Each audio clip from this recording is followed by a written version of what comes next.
હવે આગળ વાત કરીએ તો ગરમીના પ્રકોપ વચ્ચે અંબાજીમાં યાત્રિકો માટે વિશેષ વ્યવસ્થા, અનુરાધા પોડવાલે દર્શન કર્યા। હાલમાં રાજ્યભરમાં ચોતરફ ઉનાળો જામ્યો છે। કાળઝાળ ગરમી પડી રહી છે। હવામાન વિભાગે પણ હીટવેવની આગાહી કરી છે।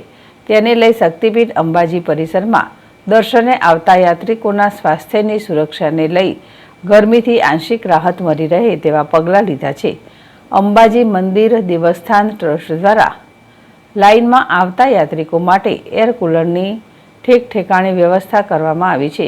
બીજી તરફ પીવાના પાણીની પણ વ્યવસ્થા કરવામાં આવી છે। બહારથી ગરમીમાં થાકીને આવેલા યાત્રિકો માટે મંદિર ટ્રસ્ટ દ્વારા મંદિર પરિસરમાં જ ઉનાળામાં અમૃત સમાન ઠંડી છાશનું નિઃશુલ્ક વિતરણ શરૂ કરવામાં આવી રહ્યું છે। મોટી સંખ્યામાં યાત્રિકો તેનો લાભ લઈ રહ્યા છે। ચાચર ચોકને મંદિરમાં ખુલ્લા પરિસરમાં યાત્રિકોને બેસવા માટે ટેન્ટ બાંધી છાંયડો કરવામાં આવ્યો છે। કેટલાક ટેન્ટમાં જ્યાં મોટી સંખ્યામાં યાત્રિકો ઊભા રહેતા હોય તેવી જગ્યા પર મંડપમાં જ સ્પીકર લગાવવામાં આવ્યા છે। તેને લઈ ફોગ જેવા પાણીના ફુવારા નીકળતા યાત્રિકોને ગરમીથી આંશિક રાહત પણ મળી રહી છે। જોકે આજે પ્રસિદ્ધ ગાયિકા અનુરાધા પોંડવાલ પણ અંબાજી મંદિર ખાતે દર્શને પહોંચ્યા હતા। તેમણે પણ મંદિર ટ્રસ્ટ દ્વારા યાત્રિકો માટે ઊભી કરાયેલી વ્યવસ્થાની સરાહના કરી હતી।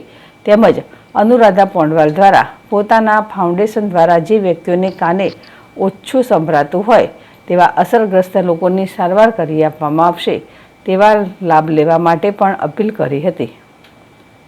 અરવિંદ अग्रवाल, ZSTV, अंबाजी। मंदिर में मैं बहुत सालों से आती हूँ और मैंने देखा है कि यहाँ के जो संस्थापक है तो ये सभी मतलब भाविकों की बहुत ही ध्यान रखते हैं भाविकों का। तो इस बार उन्होंने स्प्रिंकलर लगाए जो कि बहुत अच्छी बात है क्योंकि बहुत ज़्यादा गर्मी बढ़ती है यहाँ पे। तो बहुत बहुत धन्यवाद उनका मैं करती हूँ।